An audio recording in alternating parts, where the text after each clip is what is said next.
A revista Veja publicou hoje uma reportagem sobre a rotina de Fabrício Queiroz, ex-assessor do atual senador Flávio Bolsonaro, do PSL. A revista afirma que nos últimos 3 meses seguiu pistas e entrevistou dezenas de pessoas para identificar o paradeiro do ex-assessor, que não era visto em público desde janeiro. A revista publicou esta foto da tarde do último dia 26, quando Queiroz se encaminhou para a recepção do Centro de Oncologia e Hematologia do Hospital Albert Einstein, em São Paulo, onde são feitas consultas e serviços como quimioterapia e radioterapia. E antes do compromisso agendado, tomou café sem ser abordado. Cerca de 1 hora depois, deixou o local. Segundo a reportagem, Queiroz hoje reside no Morumbi, o mesmo bairro da Zona Sul de São Paulo, onde fica o hospital. Ainda segundo a Veja, a proximidade facilita os deslocamentos. O texto também diz que ele raramente sai de casa e se trata de um câncer no intestino que o fez passar por uma cirurgia no fim do ano passado no mesmo hospital. Segundo a revista, uma pessoa próxima a ele disse que a operação não resolveu o problema do tumor. No fim de 2018, o Conselho de Controle de Atividades Financeiras, o COAF, identificou nas contas de Fabrício Queiroz a movimentação suspeita de R$ 1.200.000. De acordo com o Ministério Público, o valor veio de um sistema de coleta e de repasse de dinheiro de funcionários do gabinete de Flávio Bolsonaro, quando ele era deputado estadual no Rio de Janeiro. Na época, Queiroz disse que o dinheiro veio do lucro da venda de carros e depois afirmou que recolheu os salários dos funcionários do gabinete para poder contratar mais gente. A revista explica que não há nenhuma ordem de prisão contra ele, nem mesmo uma determinação para que deponha. E que Queiroz, sua mulher, suas filhas e Flávio Bolsonaro alegaram diferentes razões para não comparecerem ao MP, mas nenhum deles foi denunciado à Justiça. É bom lembrar que realmente não há nenhum tipo de denúncia. O que houve, o Brasil acompanhou, né? É que ele foi chamado para falar no Ministério Público algumas vezes, alegou diversas razões para não ir, e isso acabou viralizando, porque se esperava algum tipo de explicação que fosse dele ou de Flávio Bolsonaro em relação àquelas movimentações. As explicações que foram dadas muito tempo depois não foram corroboradas por nenhum tipo de documentação e por causa disso, desse sumiço, digamos, de Queiroz depois do dia 2 de janeiro, até viralizava e viraliza ainda em boa parte das redes sociais o Cadê o Queiroz? Cadê o Queiroz? Queiroz foi encontrado, está fazendo tratamento de câncer e morando em São Paulo, Ana. E a gente vê que as investigações estão paralisadas, né? Por quê? Porque por uma decisão do presidente do Supremo, todas as investigações envolvendo dados sigilosos do COAF ficam paralisadas até que o pleno do tribunal decida como proceder a partir daí. A princípio será em 21 de novembro, mas o presidente do Supremo também já anunciou que pretende antecipar.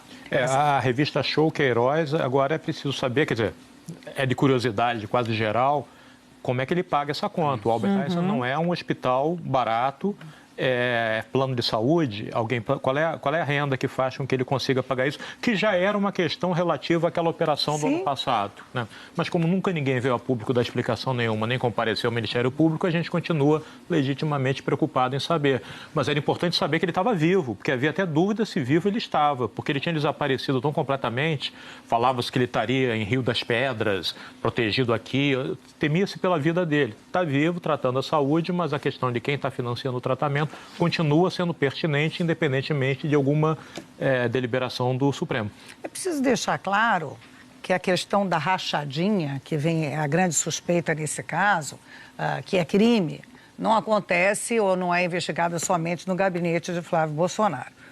Por que isso chama tanta atenção? Primeiro, porque houve na campanha do candidato Bolsonaro essa grande bandeira da luta contra a corrupção.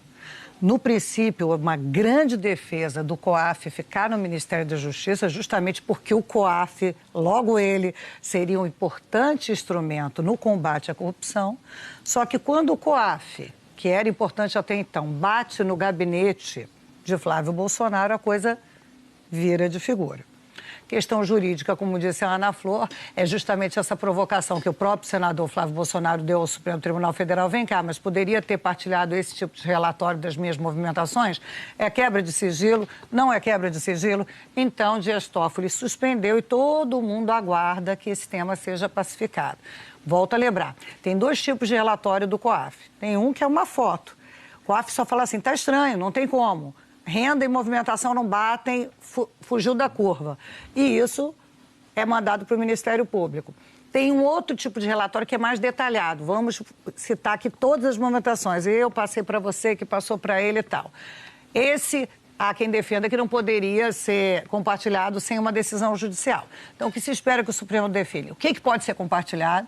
O que a gente espera é uma solução com uma certa brevidade, porque tem muitos processos que acabaram suspensos diante desse controle de operações financeiras do COAF, que é fundamental justamente para esse raio-x. E não era nem o gabinete que tinha mais movimentação. Não! A movimentação era do presidente da Assembleia, que era do PT. Do PT. Então paralisa tudo, acaba interessando a muita gente essa paralisação.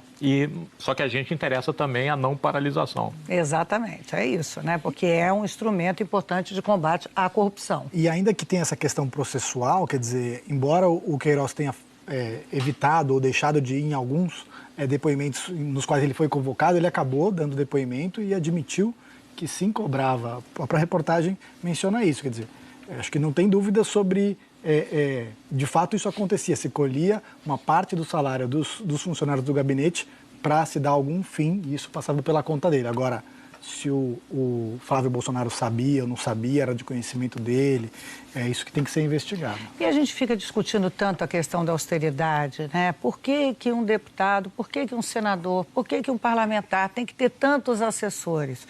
E o que essa prática da rachadinha, que está sendo aí investigada, mostra, é que muita gente é contratada, e não estou me referindo ao gabinete de Flávio Bolsonaro, estou dizendo essa prática muito comum e recorrente, infelizmente, na República Brasileira, de você contratar. Não é nem questão se é apto ou não é apto. Contratar aqui, entre muitas aspas, a pessoa muitas vezes nem trabalha, nunca foi ao gabinete. Contratar pessoas com nosso dinheiro, nesse Brasil de meu Deus, que falem austeridade, que falem corte de gastos, que falem meritocracia, tudo aquilo que esse governo diz que quer combater. Então, aí é só essa nota. Não é questão de dizer esse partido ou aquele partido, esse gabinete ou aquele gabinete. Nós queremos que funcione para todos, né, Ana? Exato. Isso tem que... O COAF é um órgão muito importante, já embasou uma série de investigações, série de ações bem-sucedidas. Então, a gente quer que essas instituições voltem a funcionar normalmente e que esses casos continuem sendo alertados e que o Supremo decida, bom, tem que ter uma autorização judicial ou não, mas precisamos disso. Então, repetindo aí essa decisão do Supremo, que a Ana Flor acaba de se referir, atendeu ao pedido da defesa do senador Flávio Bolsonaro, do PSL, filho do presidente Bolsonaro.